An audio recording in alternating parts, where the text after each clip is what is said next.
Yo, what is going on, Guardians? J-Man here, and today we're talking about what makes a good Crucible map.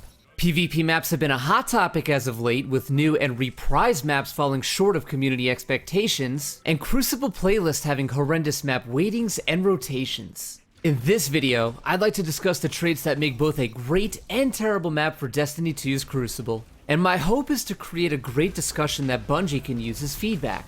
So throughout the video, definitely feel free to comment your thoughts on what makes a great map.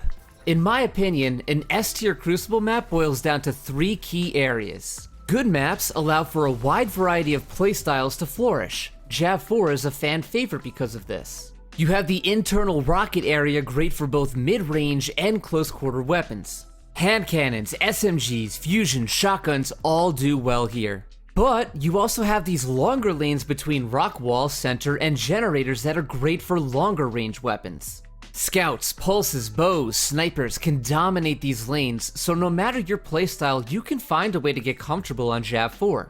Good maps are well designed for a variety of different game modes. Burnout is a good example of this. It feels smooth for both 6s and 3s.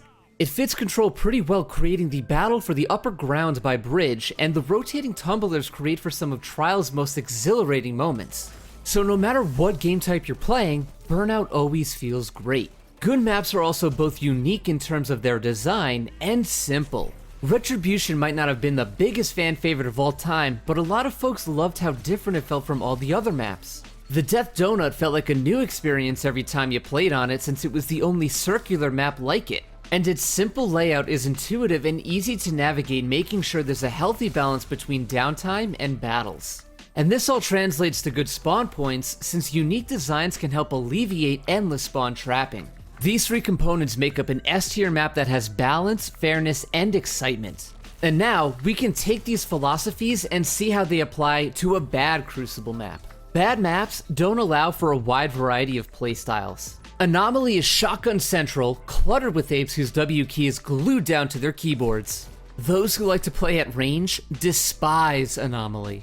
Now Eternity, on the other hand, get ready to pitch a tent, because this will be the most passive snooze fest with pulse rifles and every dad that's never left his spawn in his life. Those aggressive shotgun warriors cannot stand the thought of Eternity. But hey, both groups love a map that supports both. Bad maps don't really fit game modes that Bungie has designed. Part of this problem is that the current maps are so old. Some of them were designed for modes that aren't even in the game anymore. Midtown, for example, was shipped as a countdown map, but is a bad map for Control.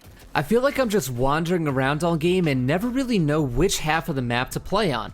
And this also applies to 3v3 modes as well. Midtown is just too large, has no symmetry, and overall just plays poorly in something like Trials.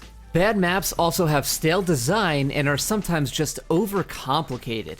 Exodus Blue, for example, is just a rectangle with way too many objects scattered around the map. The whole train side is so convoluted with its tiny angles and just causes nothing but boring stalemates. The mid area is nothing but an ability spam death sentence.